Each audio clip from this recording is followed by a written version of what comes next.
Biarlah hujan di sana, insya-Allah dengan apa yang ditunjukkan oleh rakan kita melalui cerita pagi di Selangor itu, banyak sebenarnya kegunaan herba-herba yang ada dalam hutan negara kita di Malaysia ini. Ya, yang penting sebenarnya kita kena menjaga flora dan juga fauna kita. Jangan lakukan pencemaran dan sayangilah alam sekitar. Ya, dan juga kita nak dapatkan juga perkembangan mengenai COVID-19 di Malaysia.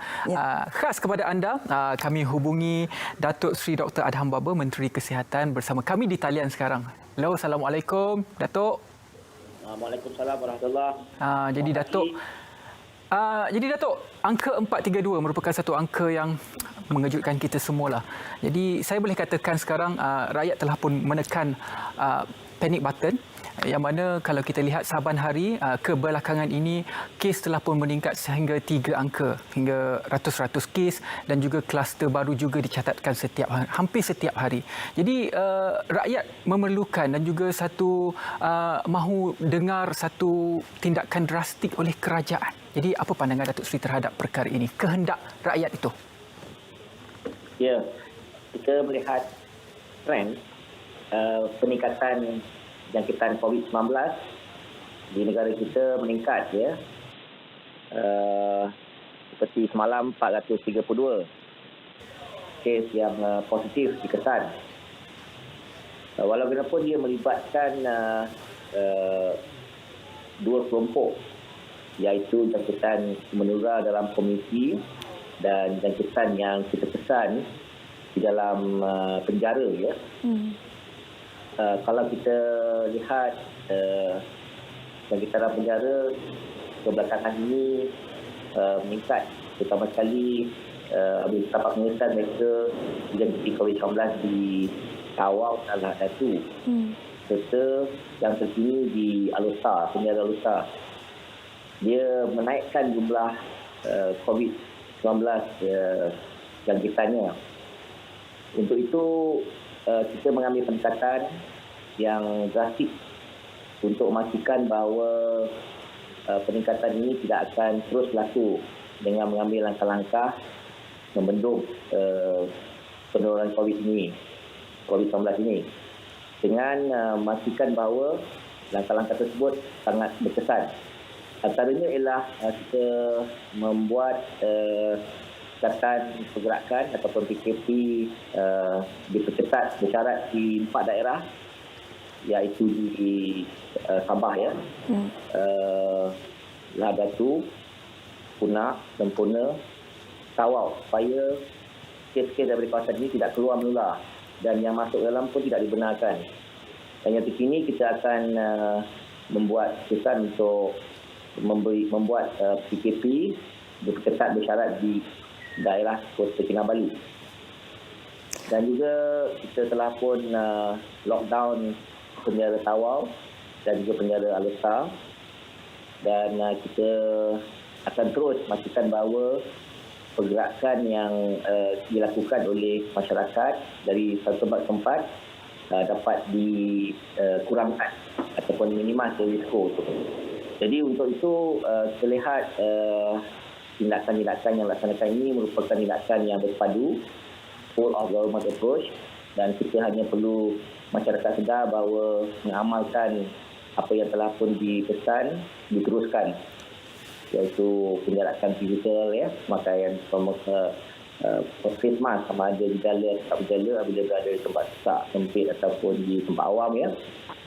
Dan juga kita perlu pastikan kebersihan diri, ya, sanitize. Kita menggunakan sanitizer untuk membersihkan tangan dan juga anggota yang tersentuh dalam tempat yang kita yakin ia ada penularan COVID-19. Untuk itu, saya di peringkat Kementerian Kesihatan Malaysia bersama tim membuat penilaian risiko terhadap semua tempat yang berada dan mungkin kemungkinan besar menularnya COVID-19 dalam komuniti. Itu langkah yang kita buat. Datuk Seri, kita nak bertanya juga, daripada hari ke hari kita boleh lihat peningkatan kes. Bagaimana sebenarnya kesiapsiagaan kita untuk menerima sebarang kebarangkalian dan juga status terkini petugas kesihatan kita sekarang, bagaimana? Ya, status terkini petugas dan juga kesiapsiagaan kita memang telah pun disiapkan dahulu lagi ya.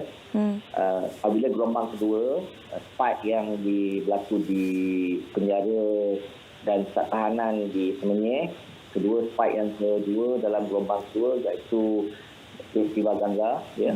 Dan ini ialah masuk ke spike yang ketiga lah, yang lebih besar, dan mungkin ini merupakan gelombang ya baru. Kita telah mobilize semua petugas-petugas frontliners KKM ya, dan juga dalam mesyuarat khas Menteri-Menteri menangani COVID-19, semua jabatan yang ada kuasa yang diturunkan oleh Menteri Kesihatan mula menjalankan tugas ya, untuk memastikan bahawa seperti Sekatan Jalan Raya ya, diadakan penguatkuasaan, diperketatkan, ditingkatkan, dan mobilisasi doktor, nurse, petugas-petugas yang berkaitan dengan COVID dimantapkan di semua hospital, terutama sekali kawasan COVID yang sekarang menerima banyak kes seperti di Sabah ya, di Al-Dosar, dan sekarang ni Sungai Buloh ya.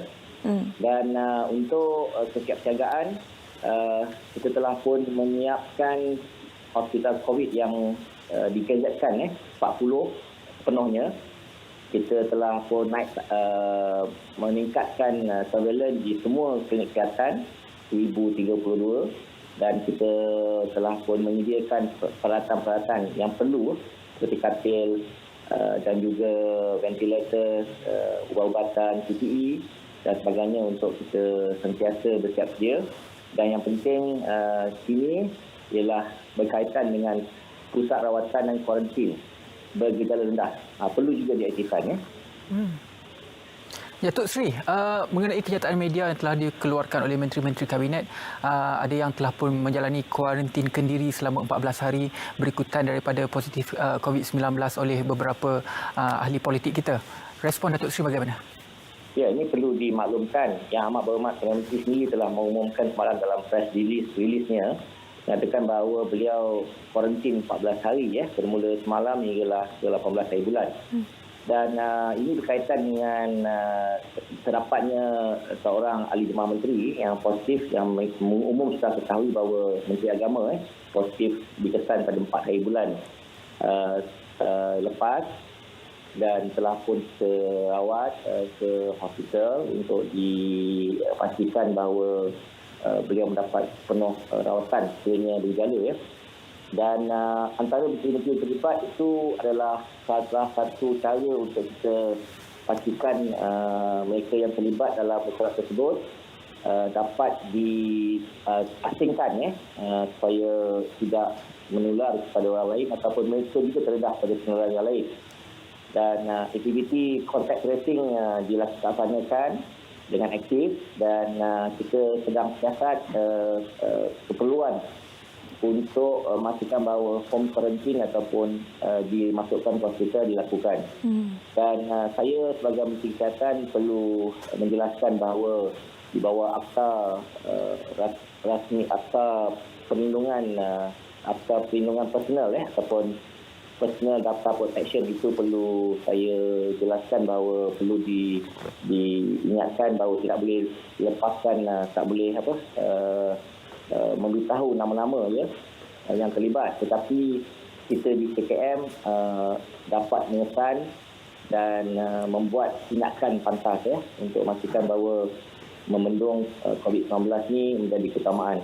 Tetapi bagi saya sendiri sebagai Menteri Kesihatan, ada dalam masyarakat tersebut, dan saya juga perlu kuarantin 14 hari bermula hari ini sampai 18. Dan ada beberapa menteri lain yang akan buat pengumuman yang mereka terlibat Untuk menteri-menteri yang tidak terlibat dalam mesyuarat 3 hari bulan yang lepas, mereka sebenarnya tidak terlibat untuk dikuarantin. Baik, Datuk Seri, terima kasih kerana sudi bersama dengan kita hari ini. Kita harapkan yang terbaik, dan kita harapkan juga Datuk Seri agar sentiasa dalam keadaan yang sihat dan walafiat. InsyaAllah. Ya, terima kasih. Baiklah, terima kasih Datuk Seri. Kita berehat seketika, kita kembali selepas ini dalam Selamat Pagi Malaysia.